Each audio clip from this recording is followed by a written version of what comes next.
So in our last video, I did the painting of the whites of the eyes, and I labeled that layer, and I did all of my paint on that layer.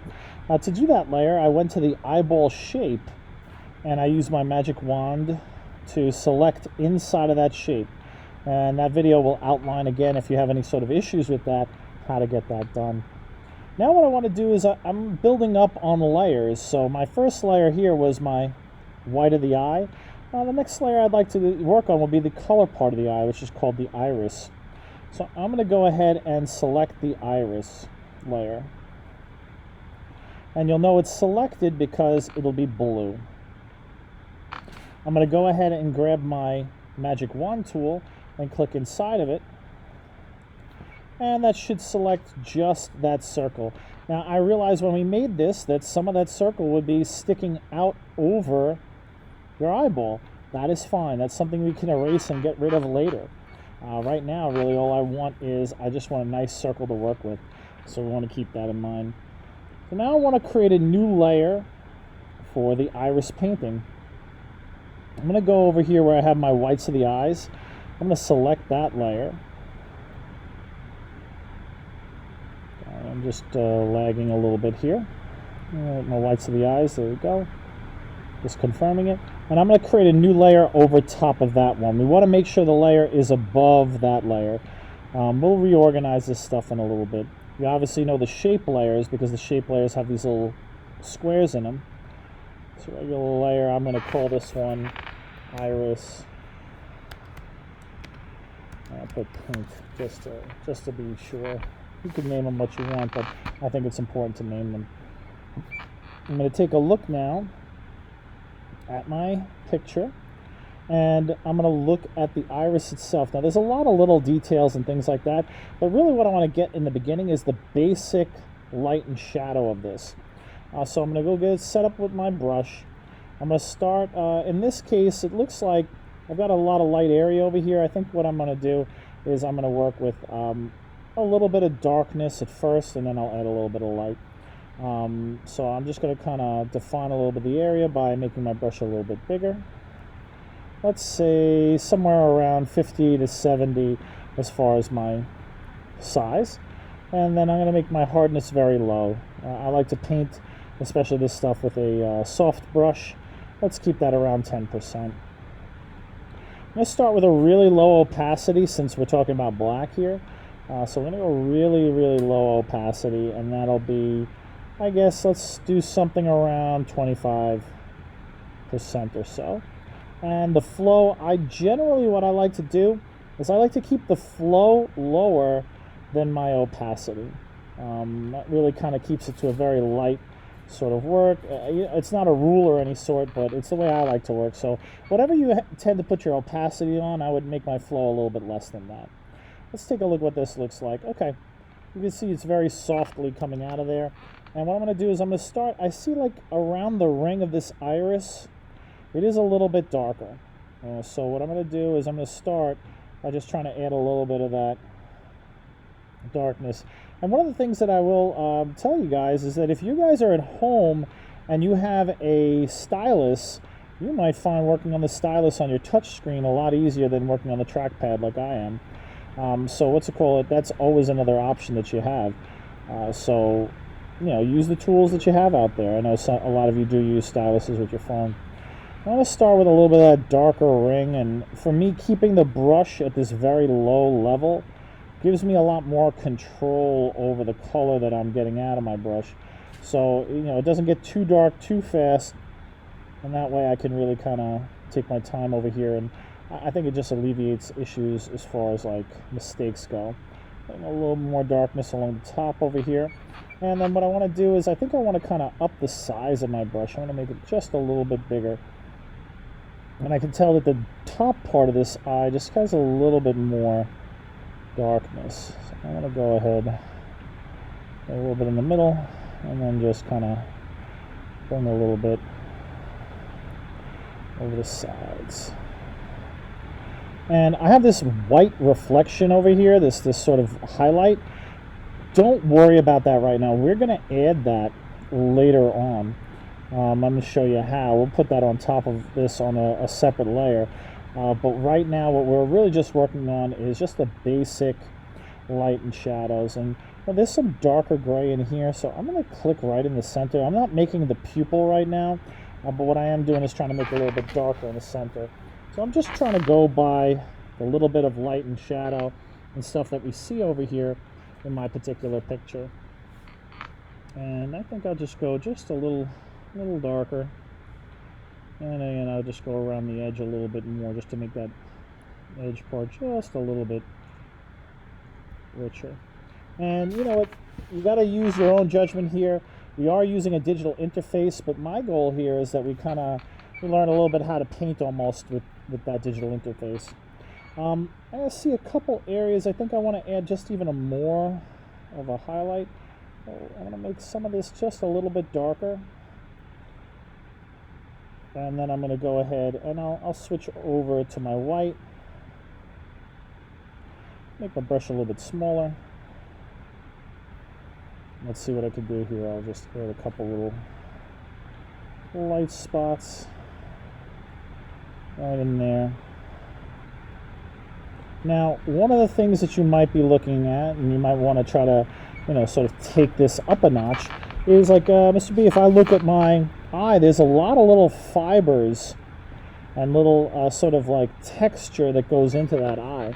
And you might want to try to capture a little bit of that. And if you see it's kind of radiating out, it's almost a little irregular. So what I'll tell you is I'm, at this point, kind of have the basic shading and coloring in the side there. And, for the most part, you might be pretty happy with the way that looks. And you might want to be, all right, I did it, I accomplished it. But if you'd like to try to do a little bit more of that, I'm going to step up and add another sort of element of detail in here and show you how to do that. But at this point, since I kind of have the color of my iris done, I am going to save one as a PSD just to make sure I have it. I can always undo things later on if I don't like the way they look. But in this case, what I want to do is I'm just going to save one right now before I start playing around with some of the other options. So if we look inside this picture and go a little bit closer, you can see there's a lot of little like lines and squiggles, and they kind of radiate out the center and go out towards the edges. And there's also some other like little rings around in here and stuff like that too. So what I'm going to do is I'm going to kind of play around and try to make my version of that on this eye. So to see those textures and kind of get those textures, we're going to have to get our brush a little bit harder. Okay? And, we'll take a look at some of that and maybe just a little bit smaller.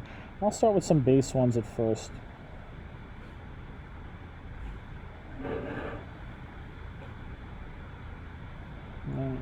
Kind of like an irregular kind of ring around the eye over here. Got a kind of little edge and ring that's happening like over here.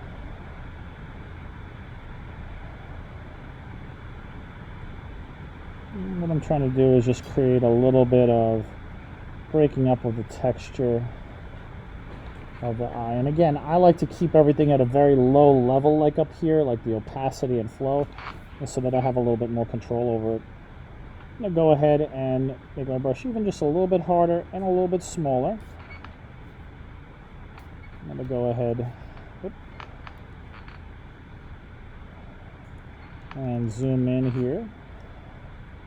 And with my slightly harder brush, I'm going to come in and give some of that a little edge to it.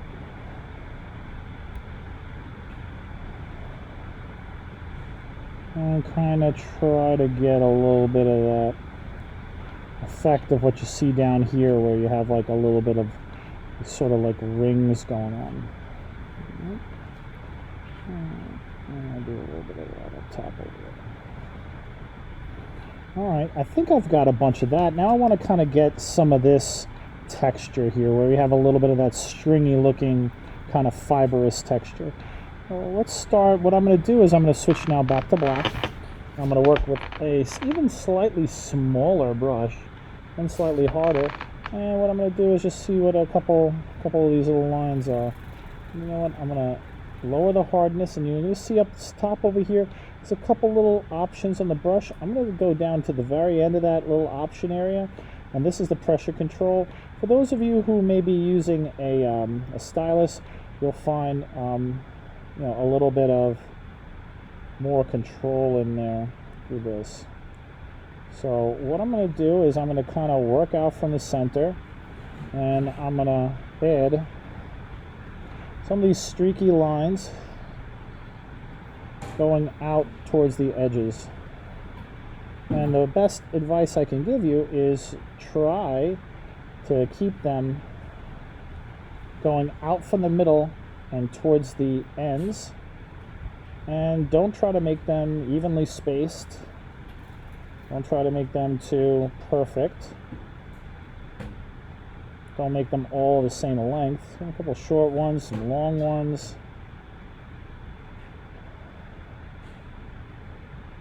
Irregular is better.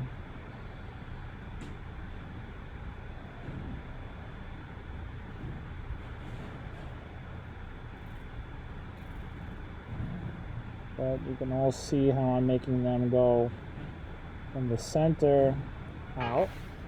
I'm going to go ahead and grab a even smaller brush, and I'm going to make it just even a little bit lighter. And I'll go in and I'll kind of make some more.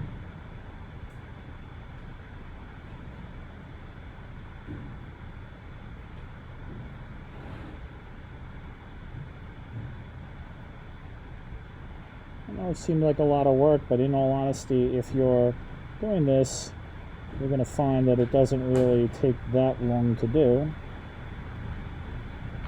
Especially with a stylus, you might actually have a little fun on this. I'm adding some of those little fibrous marks. And now, you know, I think for a little accent, what I'm going to do is I'm going to switch over to some white, so I can add some light marks in there as well.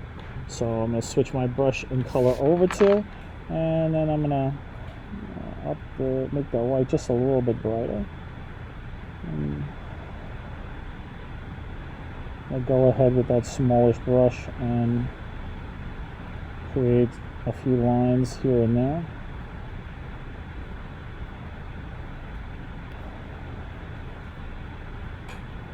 Again, they should be angled so they're basically shooting out from the center and going out towards the ends.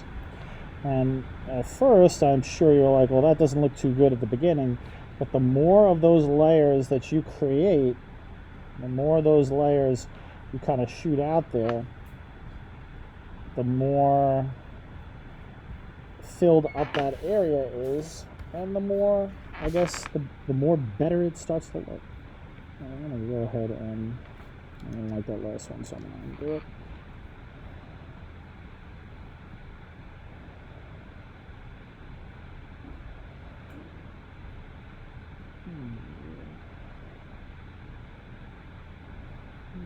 These erratic lines. I'm going to add to them a little bit. And I'm not too worried about what's happening in the dead center of this thing, because I'm going to be making a pupil in there pretty shortly.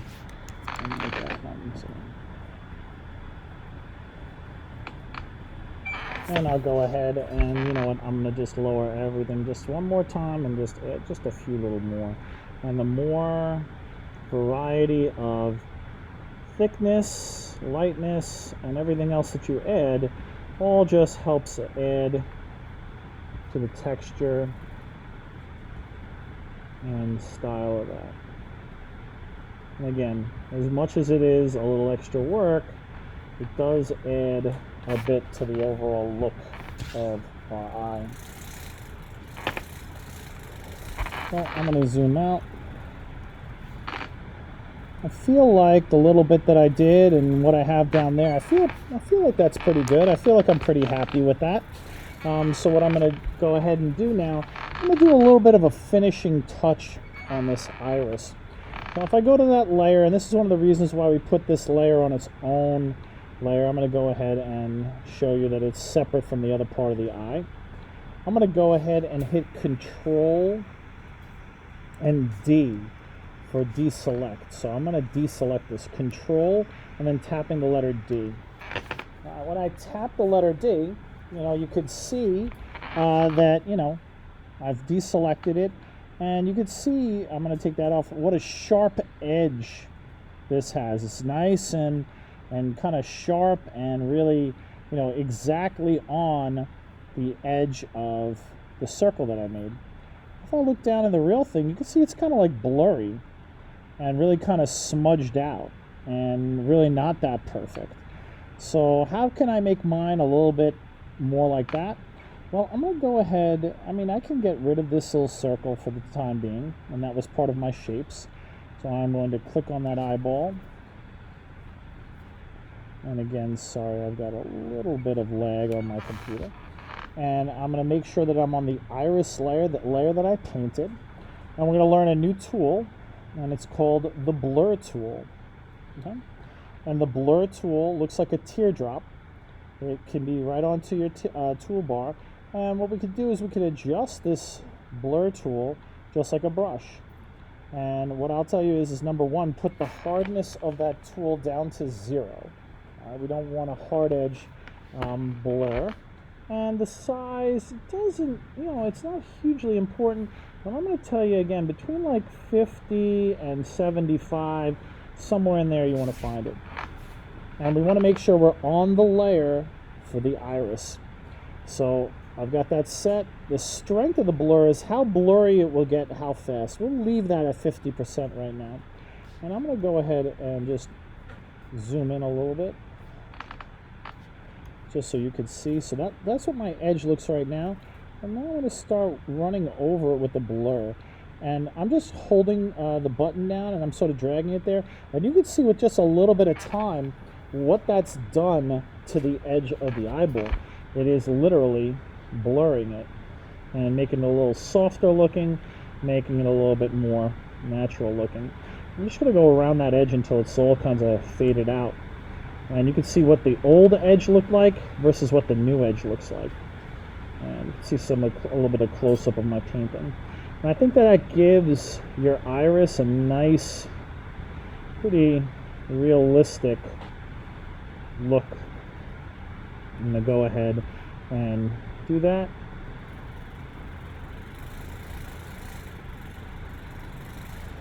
And I'll go all the way around.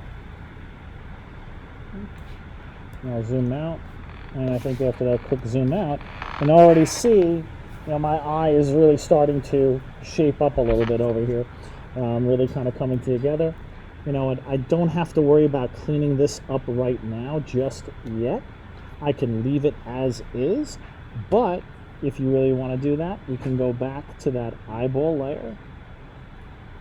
We'll take our magic wand, but this time we'll select not inside the eye, we'll select outside the eye. And then all we have to do is press backspace or delete, but we also have to switch to the layer where the paint is. I'm going to layer the iris layer, and now I'm going to hit backspace. And once I've done that, you can see with the use of our magic wand tool and everything else like that, I've been able to sort of clean all that up. So there we are. There is painting of the iris. And I hope you guys have enjoyed that. We're going to come back for the pupil on Tuesday, and on Tuesday I'm also going to show you how to add that reflection to have this sort of reflection that you see like down in here. I could always come back in here and do a little bit more work, but I think I'm okay with this one for right now. So I'm going to go ahead and save it as a PSD. As usual, take my screenshot of it and make sure that I submit. And I hope you guys enjoyed.